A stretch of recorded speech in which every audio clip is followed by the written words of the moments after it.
So, Felix, for the person who is seeing you for the first time, who are you? I'm Felix Kasiti Isundwa. I'm a PhD candidate at the University of Stirling in Scotland.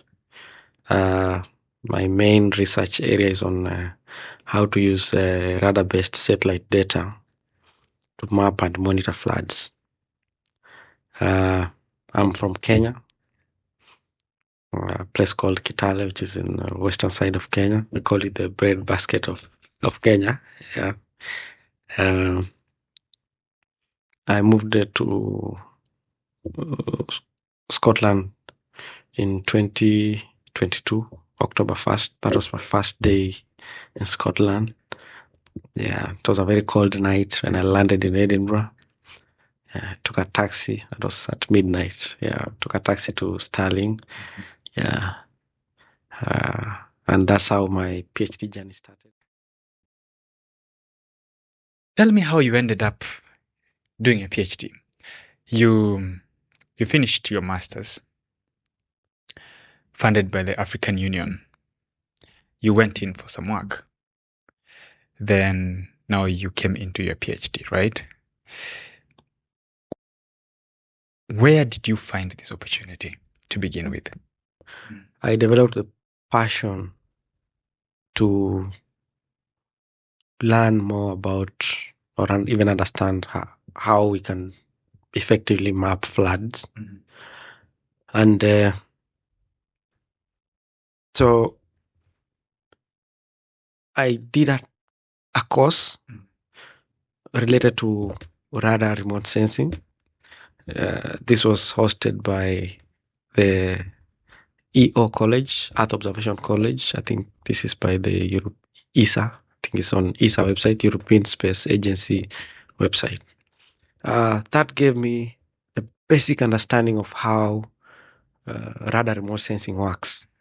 And from that moment, I can say that is the course that made me maybe be here, because I developed a passion for radar remote sensing. Mm-hmm. I was really intrigued about how it works, but it was also complicated to understand radar remote sensing within a short time.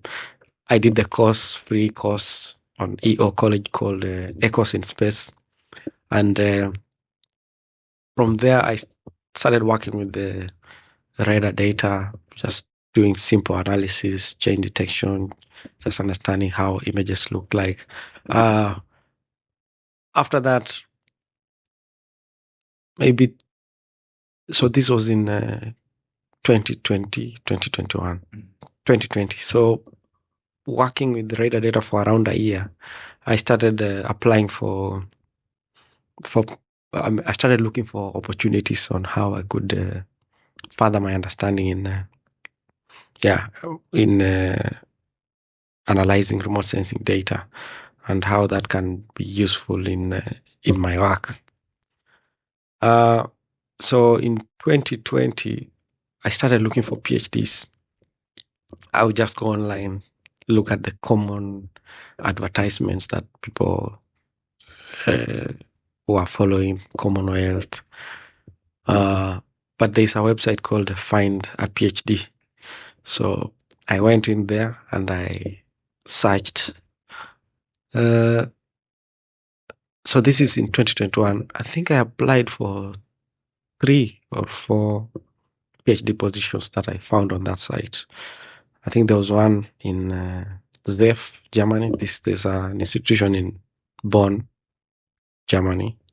I applied for a PhD there. I wasn't successful, but I looked at the website, Find a PhD. I searched for flood. My keyword search was floods, and I came across one advertisement that was using the advertisement was how to use radar-based SAR data. I mean, polarimetric SAR data to map and monitor floods in Scotland and South America. So that is how located the opportunity. I went on to the website, and that's where the application process started. So in short, you went looking for flooding because you were interested in floods.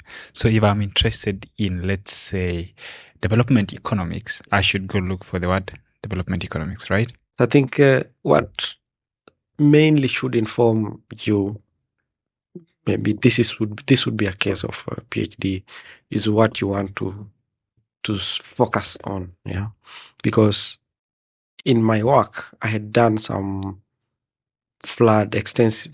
I wouldn't say extensive, but I did some work in Malawi where we put in water level measuring devices to warn communities of flooding. But one of the challenges was to understand historical context of flood because there is no data about flood extent. The only option for you was to do hydrological modeling, and you model the extent of floods. That one was not possible when you have 40 or 50 rivers that you need to install devices on. So you cannot really model all of them. You can, but it will take time.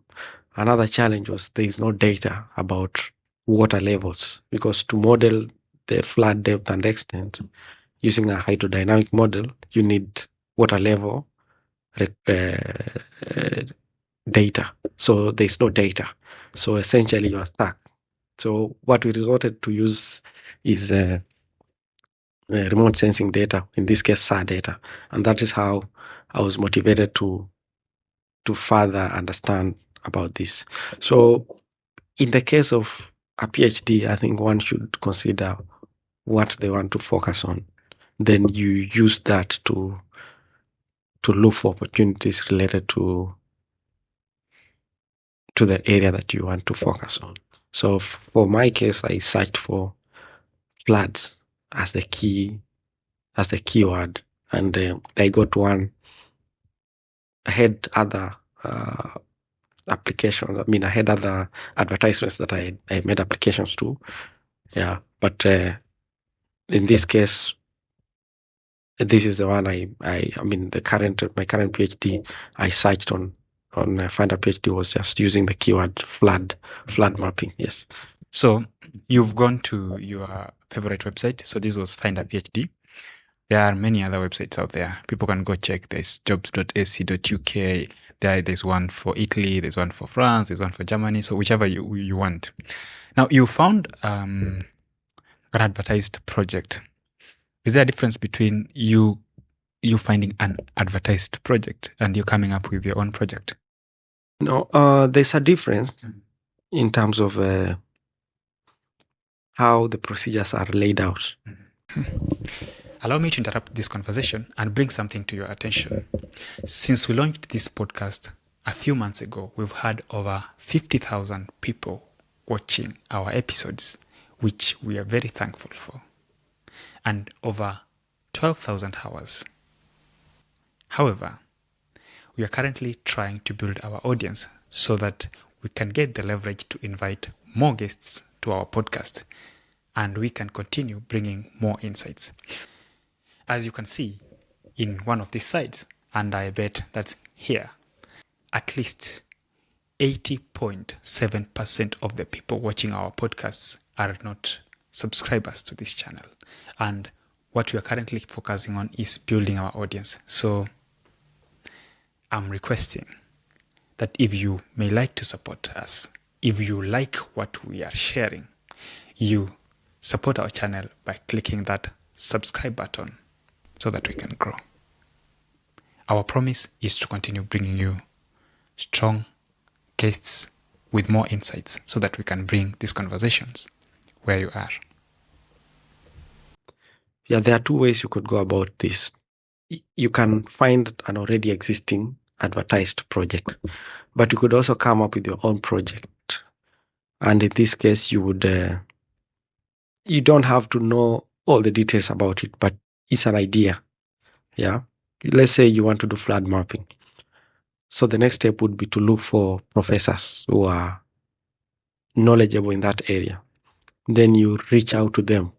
So that's a longer process. You share your idea and you state that I'm interested in doing research related to this and this, and these are some of the ideas. Would you be interested maybe in working with me or something like that? And then I've seen professors are really responsive and they will get back to you saying, yes, this is a very good area. I mean, we can think about it together and see if I have some funding opportunity, then we could bring you on board. So that is how you could go about it in the other way. But in an advertised project, it's straightforward, of course, because there's probably an existing general topic, yeah, or a certain area that has of interest has already been advertised.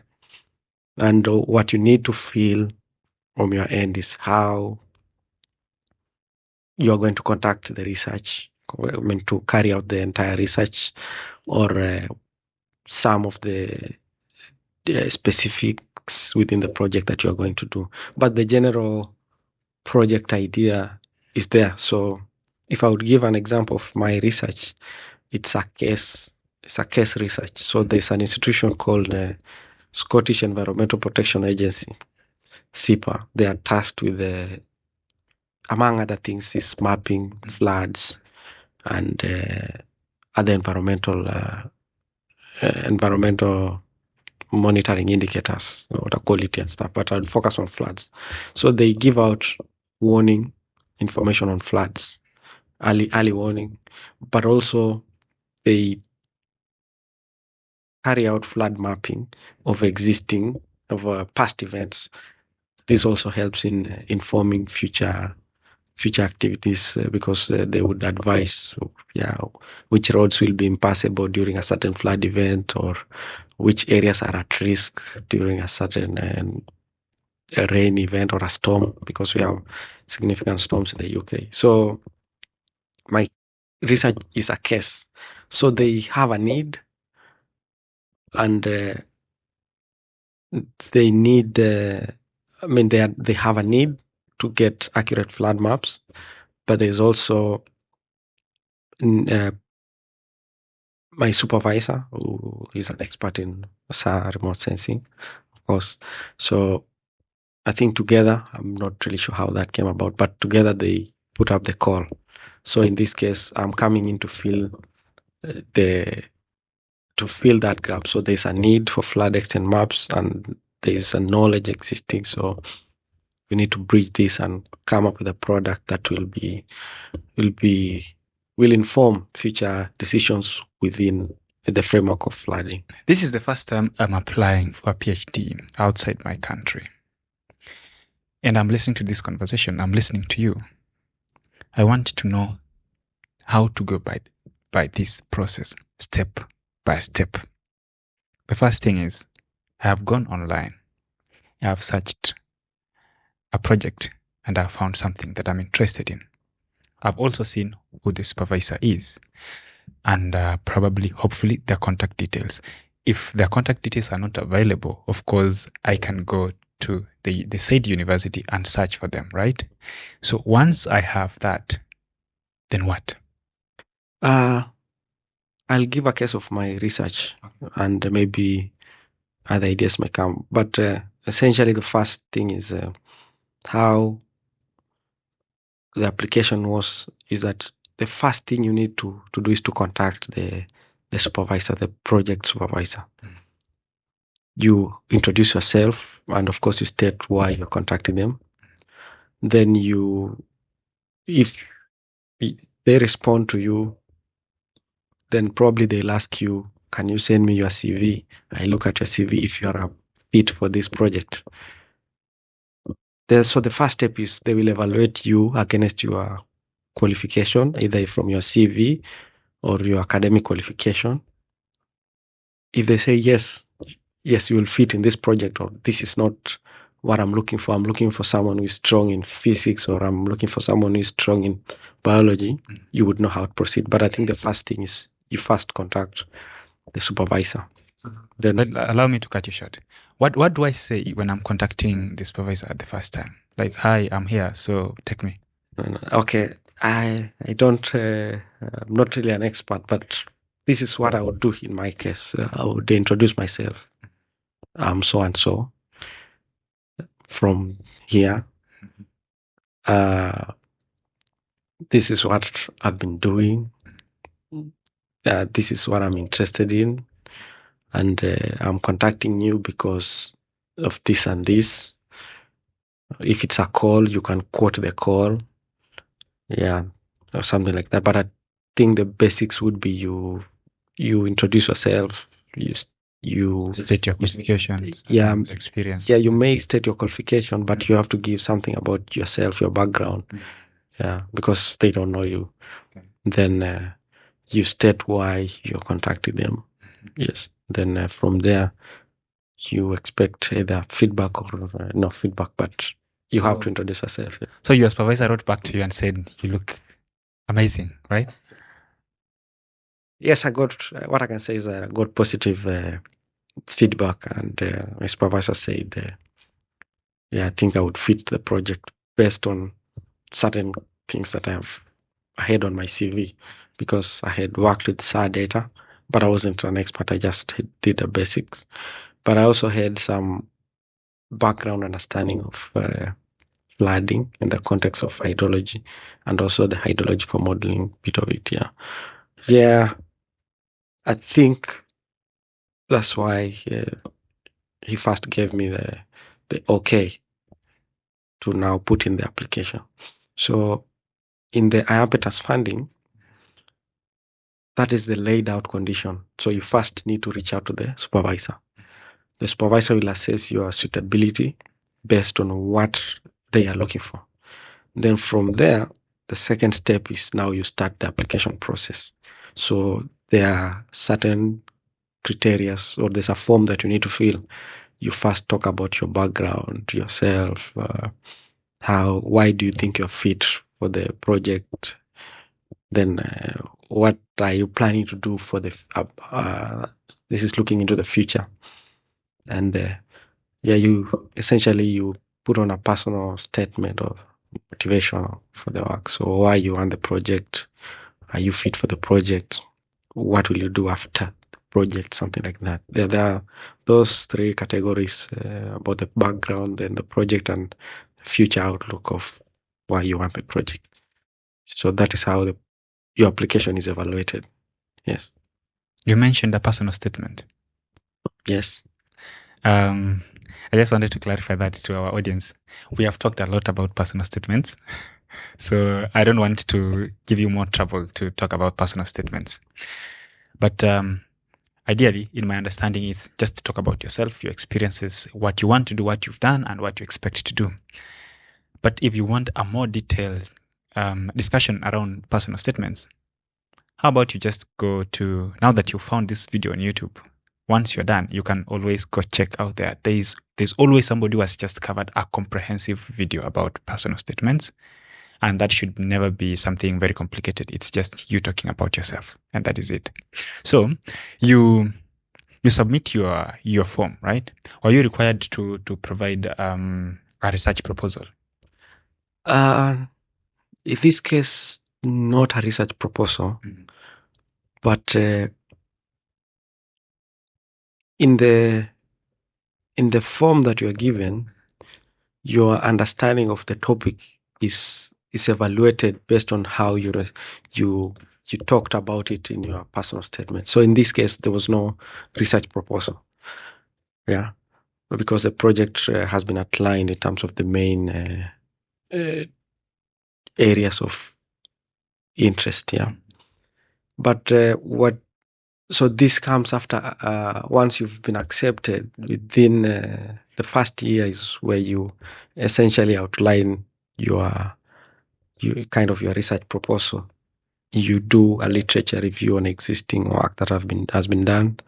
Then you put in your objectives. Then you also detail your methodology, how you're going to achieve each and every objective, what tools you're going to use, how you're going to collect data, how you're going to analyze, what are the challenges you anticipate, what are the requirements for you to achieve this, any trainings that you need. All those things come in, I think, after within the first year of starting.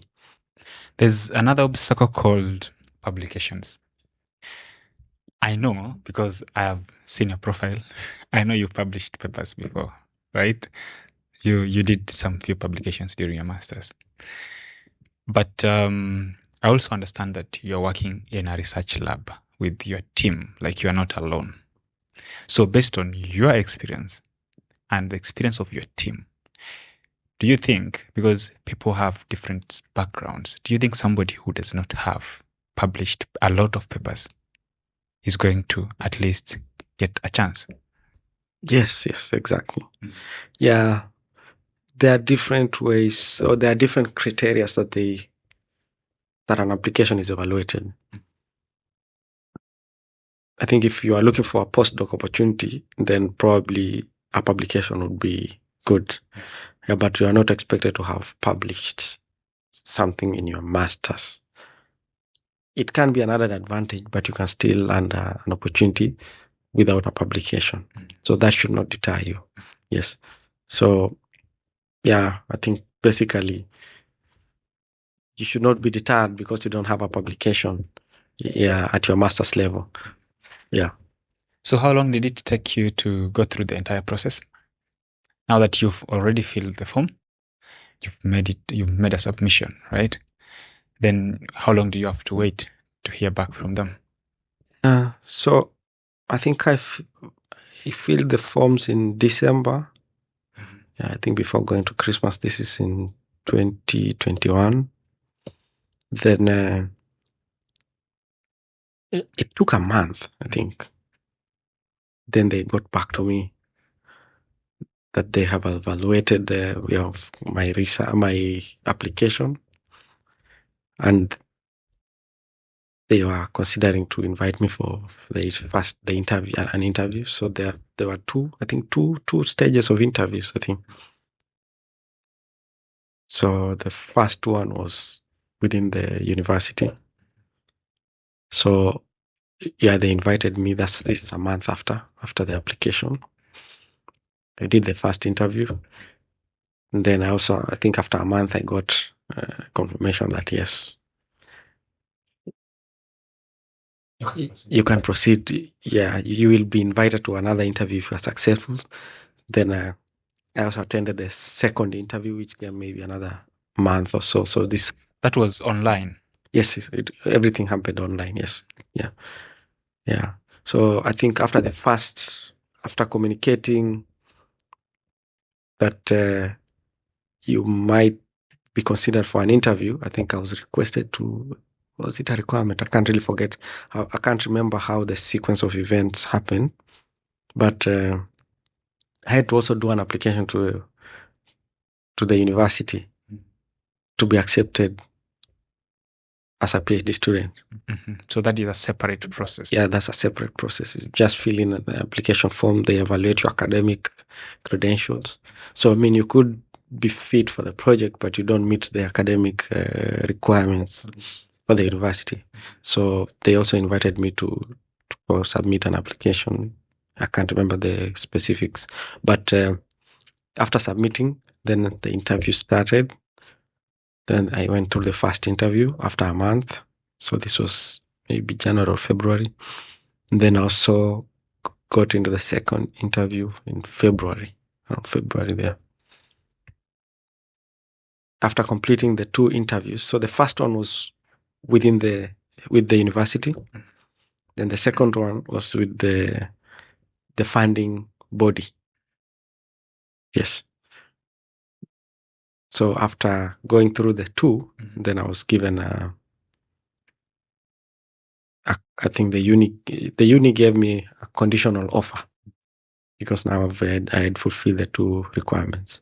Some of the conditions were I need to have proof that I could speak English. Of course, you have to provide the language tests. Yeah. Of course, we are speaking. Competent in English. Yeah, exactly. So English test, and of course fee. I always put there fee. You're able to pay the fees, but which is actually paid by the but that is waived after. I mean, the scholarship always waives the fee. So we're actually coming to that in a short while. So those were just the only two conditions that you were given. Did you have to attend an interview for your PhD also to be admitted? Maybe the first one was the technical one. Yeah, of course, both were technical, but there were more specific questions related to the research itself. Okay.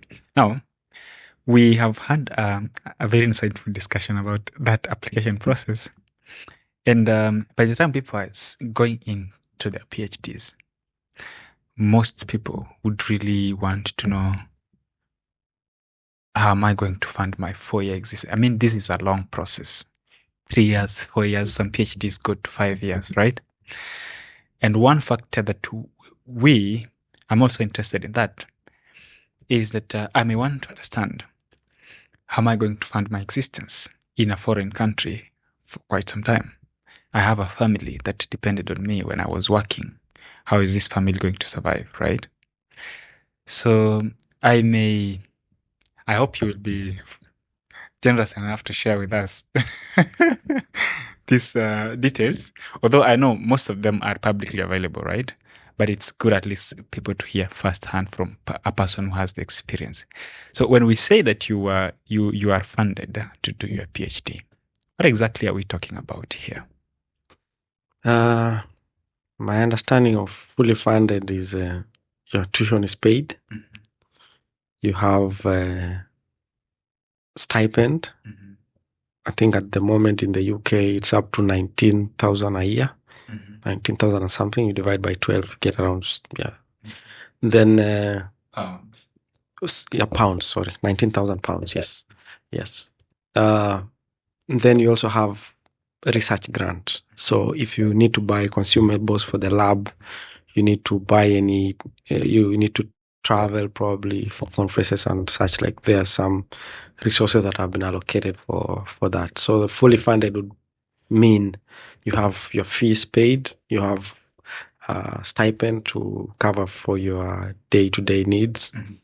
Yes, and a research grant. So if I'm from a foreign country, I need a visa, I need to fly to the UK, that's up to me. I don't think so. It depends with the type of funding. I think there are some scholarships that cover for your visa, travel tickets. Yeah, and maybe some have a relocation fee, and some may be paying you some allowance for winter allowance or something like that. But not all of them. If I give an example for my scholarship, is the three that I mentioned were the only That were offered. So you have your stipend, you have your fees covered, and you have research grant. So if you are an international student, you have to cater for your own visa fee, any tickets to the UK and back maybe, of course. Yes, and any related charges, national health surcharge. And this cuts across most of the funding that is offered by the UKRI, and actually most UK funded PhDs fall under UKRI, unless it's funded by another different organization, which is a different debate. But at least by the time somebody's applying for a PhD, I mean, like, they can go and do some extra research and due diligence. Come on. So it is good or advisable, at least, for the applicants to go and check. So, now that brings us to, so when we are talking about fees, that is paid. So let's forget about that, right? Research grants, they are based on your specific individual needs. So I can't ask you to tell me about a research grant because you are in hydrology. Somebody else is doing engineering. Somebody else is doing physics. Those are different places. They have individual needs. But at least there's one individual need that we all talk about. It's called stipend. So could you help me understand? So we said you are paid approximately 19,000. That is a standard UKRI rate, although there are a few differences in London and the likes. So how could you weigh this in terms of the expenses that you are looking at? Yeah, I would say, of course, you have to consider where you're moving to. Yeah, the cost of getting a house. Then there are basic needs. You need food. You need to pay some bills. I would say it's subjective, depending on where you live. London would be expensive. Glasgow definitely would be expensive than Stirling. But generally, I think accommodation takes a significant chunk of the resources that you have from your stipend, which you, of course, that's for you to pay. So essentially 30% or 40% may go to accommodation and related expenses, probably. And then, the remaining you have to squeeze in how much food you'll have, and such like, So speaking about accommodation, who arranges the accommodation experience? At least this is specifically for your university. You're at the University of Stirling. So who arranged your accommodation? When I came, the first time I traveled to the UK, I booked the university accommodation. I paid for the first, to secure the accommodation. Then once I was here, once you get your stipend, you start, it's being deducted. But you organize your own accommodation.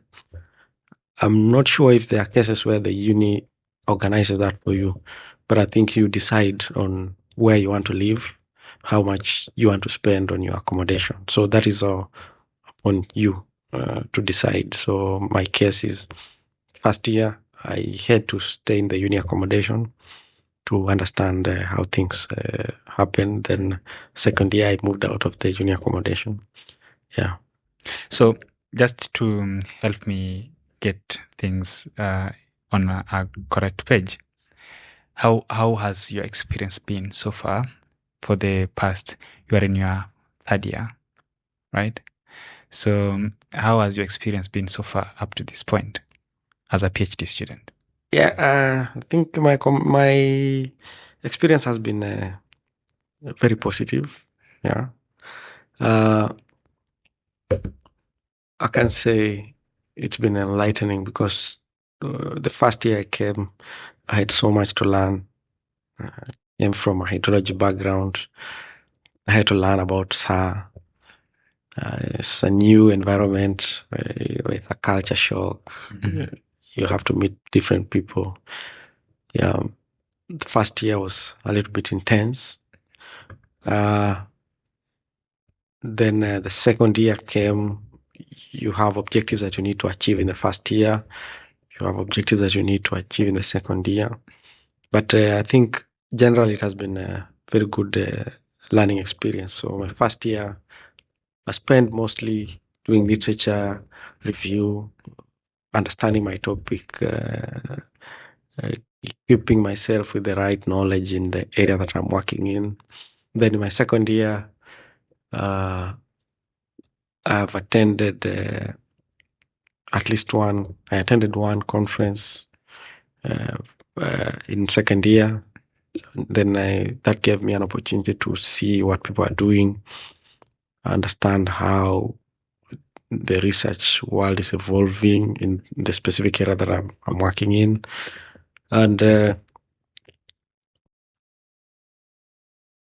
was able to present within the university. You always share your research within the research community within the university. So you also get comments, criticism, constructive criticism on how your work is going, where you need to improve, what you need to focus on, where you're good, where you're bad, and such like things. So I think it has been a very positive learning experience for the past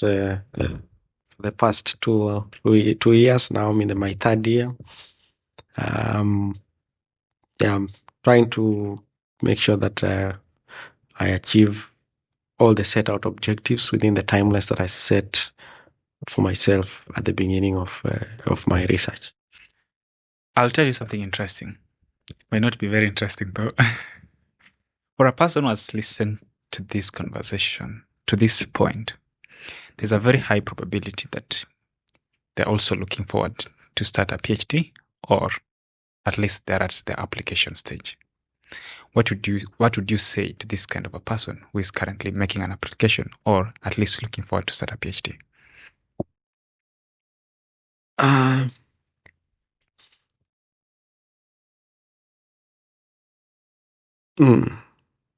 Interesting. Maybe one piece of advice I would say is you should be open-minded. Yeah. If you're moving from abroad, of course, you have to give yourself time to understand how things work in a new environment. You'll need to know, don't push yourself too hard. You need to give yourself time to understand how things work, get to know people, and just get the help that you need. People are very supportive. This I can say for my university. Everyone is very supportive. Yeah, the first year is always tough because it's a new environment. But once you settle in, I think you can get things done in a better way because now you understand how things work. Yeah, so if someone is thinking of starting or they are making the application, I think the first year may be tough, depending on where you're coming from. If there will be a culture shock or you'll be away from your family or such like things, that may weigh down on you. But I think you just remain steadfast on the long-term objectives, and then I think you'll achieve them. Yeah. How can I find you on socials? I'm on LinkedIn, Mm-hmm. and I'm on X. Twitter, former Twitter. Yes, my LinkedIn just goes by my name, Felix Kasiti. Yeah, and then X, I'm also at Kasiti F. Yeah, so you'll find me on both socials. I'm also on Facebook, although I rarely use it these days. Okay. We will post the links to his profile at the description of this video. If you've listened to this conversation to this far, then there's a very high chance you may be also interested in other scholarships that we have discussed in this podcast. So I strongly recommend that you go out there and check them out. So that was Felix Kasiti Isundwa, and this is the Management Diary. Your host today was Omae Joseph, and until we meet again in the next episode, bye-bye.